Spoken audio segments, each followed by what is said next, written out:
Daily reading through the Bible, Week 9, Day 3, Numbers chapters 1 through 2, Psalm 64, Hebrews chapter 11. The scriptures quoted are from the NET Bible, netbible.com. Copyright 1996, 2019. Used with permission from Biblical Studies Press, LLC. All rights reserved.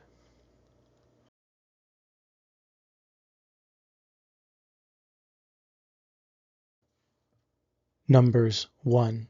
Now the Lord spoke to Moses in the tent of meeting in the desert of Sinai on the first day of the second month of the second year after the Israelites departed from the land of Egypt. He said, "Take a census of the entire Israelite community by their clans and families, counting the name of every individual male. You and Aaron are to number all in Israel who can serve in the army, those who are 20 years old or older, by their divisions. And to help you there is to be a man from each tribe, each man the head of his family. Now these are the names of the men who are to help you. From Reuben, Elizur, son of Shedeur. From Simeon, Shemuel, son of Zurishaddai. From Judah, Nahshon, son of Amminadab. From Issachar, Nathaniel, son of Zuar. From Zebulun, Eliab, son of Helon. From the sons of Joseph. From Ephraim, Elishama, son of Ammihud. From Manasseh, Gamaliel, son of Pedahzur. From Benjamin, Abidan, son of Gidoni. From Dan, Ahiezer, son of Ammishaddai. From Asher, Pagel, son of Ochran. From Gad, Elisaph, son of Deuel. From Naphtali, Ariah, son of Enan.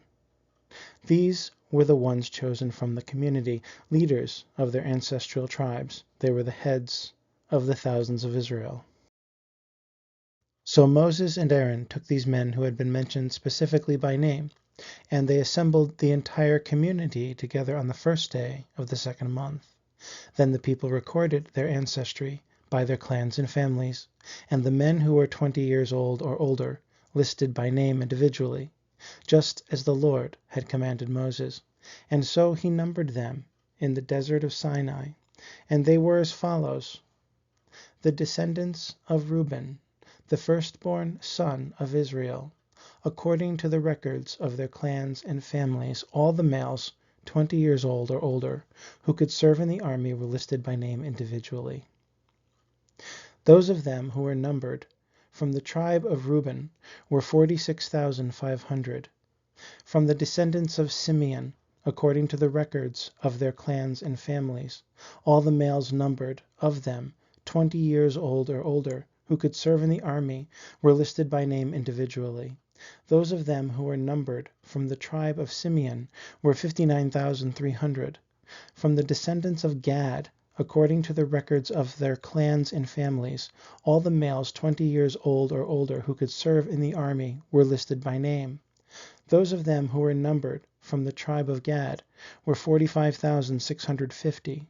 From the descendants of Judah, according to the records of their clans and families, all the males 20 years old or older who could serve in the army were listed by name. Those of them who were numbered from the tribe of Judah were 74,600. From the descendants of Issachar, according to the records of their clans and families, all the males 20 years old or older who could serve in the army were listed by name. Those of them who were numbered from the tribe of Issachar were 54,400.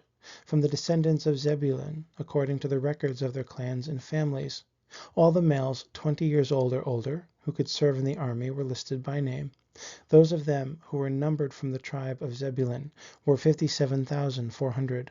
From the sons of Joseph, from the descendants of Ephraim, according to the records of their clans and families, all the males 20 years old or older who could serve in the army were listed by name.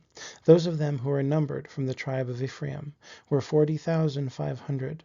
From the descendants of Manasseh, according to the records of their clans and families, all the males 20 years old or older who could serve in the army were listed by name.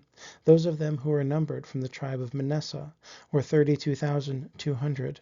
From the descendants of Benjamin, according to the records of their clans and families, all the males 20 years old or older who could serve in the army were listed by name.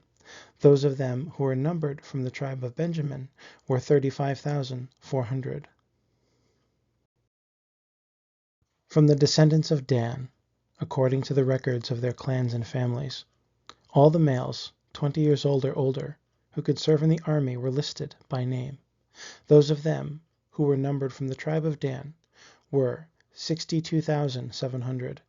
From the descendants of Asher, according to the records of their clans and families, all the males 20 years old or older who could serve in the army were listed by name.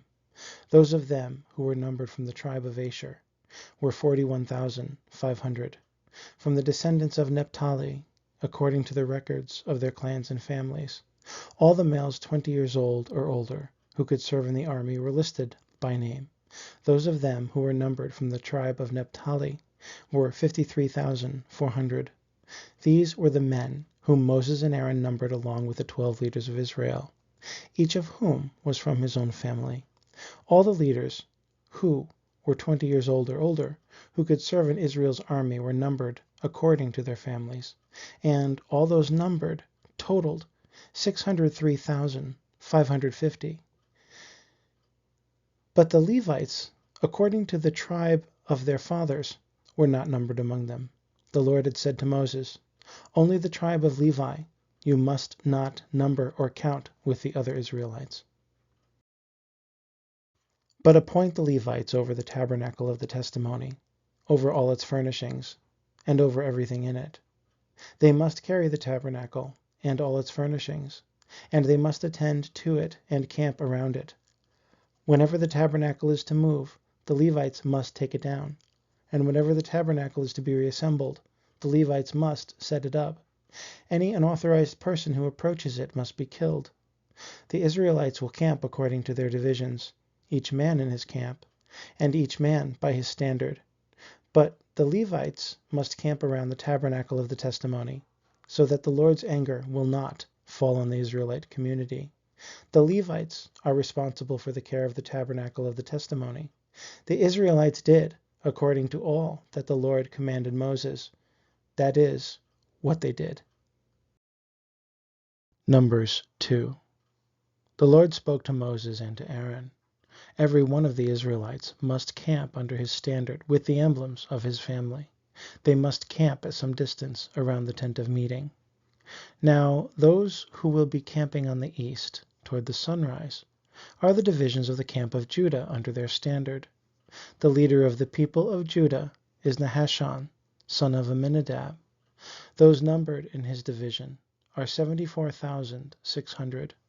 Those who will be camping next to them are the tribe of Issachar. The leader of the people of Issachar is Nathaniel, son of Zuar. Those numbered in his division are 54,400. Next will be the tribe of Zebulun. The leader of the people of Zebulun is Eliab, son of Helon. Those numbered in his division are 57,400. All those numbered of the camp of Judah, according to their divisions, are 186,400. They will travel at the front. On the south will be the divisions of the camp of Reuben under their standard. The leader of the people of Reuben is Elizur, son of Shedeur. Those numbered in his division are 46,500. Those who will be camping next to them are the tribe of Simeon. The leader of the people of Simeon is Shelumiel, son of Zurishaddai. Those numbered in his division are 59,300. Next will be the tribe of Gad. The leader of the people of Gad is Elisaph, son of Deuel. Those numbered in his division are 45,650. All those numbered of the camp of Reuben, according to their divisions, are 151,450. They will travel second. Then the tent of meeting with the camp of the Levites will travel in the middle of the camps. They will travel in the same order as they camped, each in his own place under his standard. On the west will be the divisions of the camp of Ephraim under their standard. The leader of the people of Ephraim is Elishama, son of Ammihud. Those numbered in his division are 40,500. Next to them will be the tribe of Manasseh. The leader of the people of Manasseh is Gamaliel, son of Pedahzur.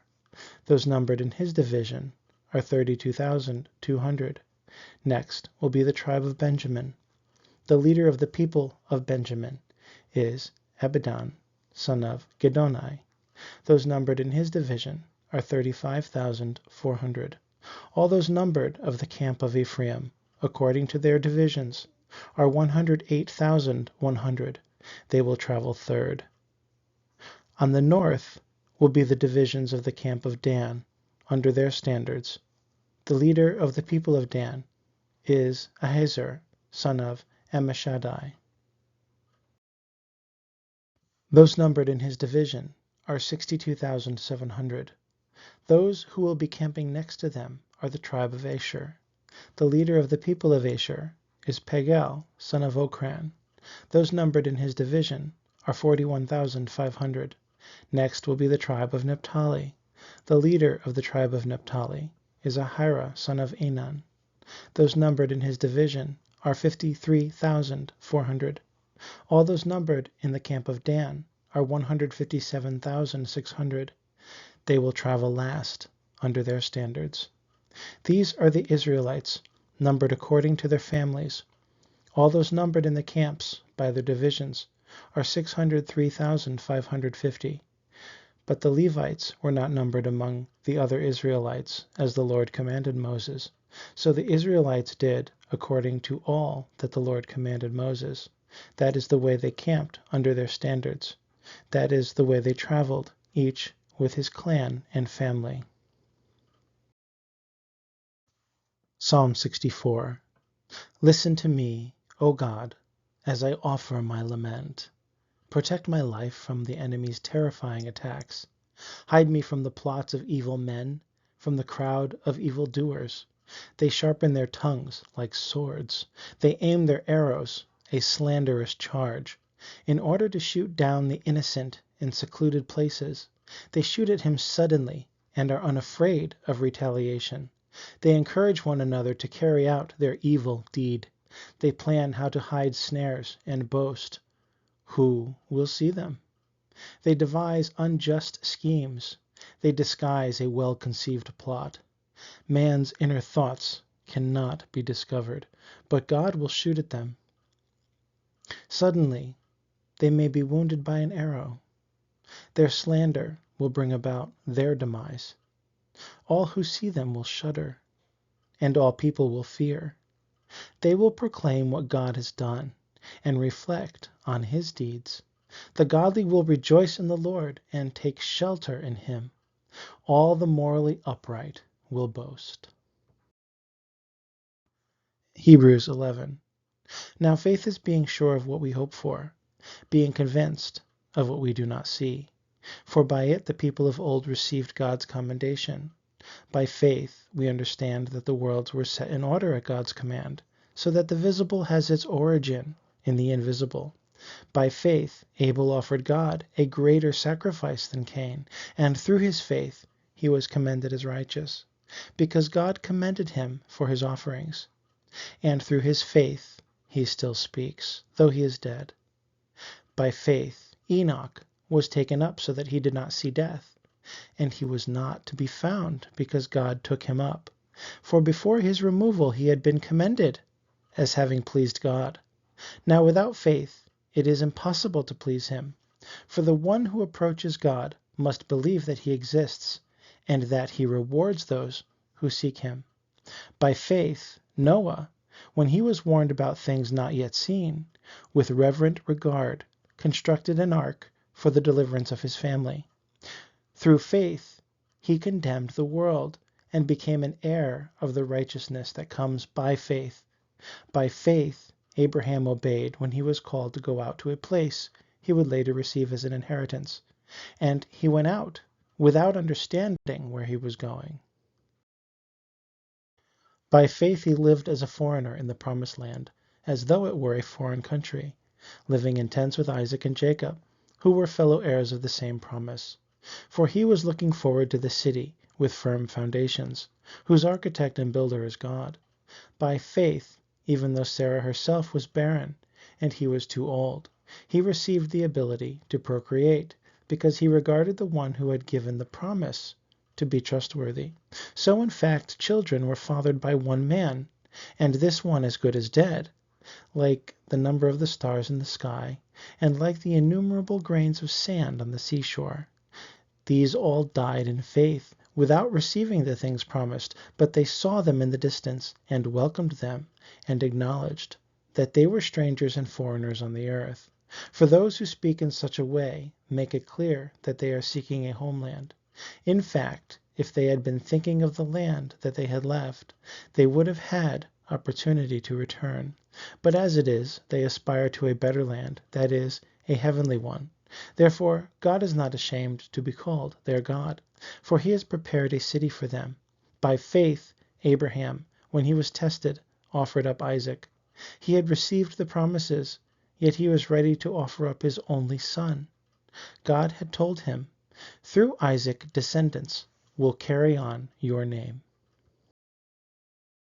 And he reasoned that God could even raise him from the dead, and in a sense he received him back from there.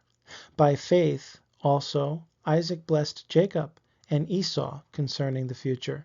By faith, Jacob, as he was dying, blessed each of the sons of Joseph, and worshipped as he leaned on his staff. By faith, Joseph, at the end of his life, mentioned the exodus of the sons of Israel, and gave instructions about his burial. By faith, when Moses was born, his parents hid him for 3 months, because they saw the child was beautiful, and they were not afraid of the king's edict. By faith, when he grew up, Moses refused to be called the son of Pharaoh's daughter, choosing rather to be ill-treated with the people of God than to enjoy sin's fleeting pleasure. He regarded abuse suffered for Christ to be greater wealth than the treasure of Egypt, for his eyes were fixed on the reward. By faith he left Egypt without fearing the king's anger, for he persevered as though he could see the one who was invisible. By faith he kept the Passover and the sprinkling of the blood, so that the one who destroyed the firstborn would not touch them. By faith they crossed the Red Sea as if on dry ground, but when the Egyptians tried it, they were swallowed up. By faith the walls of Jericho fell after the people marched around them for 7 days. By faith Rahab the prostitute escaped the destruction of the disobedient, because she welcomed the spies in peace. And what more shall I say? For time will fail me if I tell of Gideon, Barak, Samson, Jephthah, of David and Samuel, and the prophets. Through faith they conquered kingdoms, administered justice, gained what was promised, shut the mouths of lions, quenched raging fire, escaped the edge of the sword, gained strength in weakness, became mighty in battle, put foreign armies to flight, and women received back their dead raised to life. But others were tortured, not accepting release, to obtain resurrection to a better life. And others experienced mocking and flogging, and even chains and imprisonment. They were stoned, sawed apart, murdered with the sword. They went about in sheepskins and goatskins. They were destitute, afflicted, ill-treated. The world was not worthy of them. They wandered in deserts and mountains, and caves and openings in the earth. And these all were commended for their faith, yet they did not receive what was promised. For God had provided something better for us, so that they would be made perfect together with us. The next daily reading through the Bible, Week 9, Day 4, Numbers chapters 3 through 5, Hebrews chapter 12. The scriptures quoted are from the NET Bible, netbible.com, Copyright 1996-2019. Used with permission from Biblical Studies Press, LLC. All rights reserved.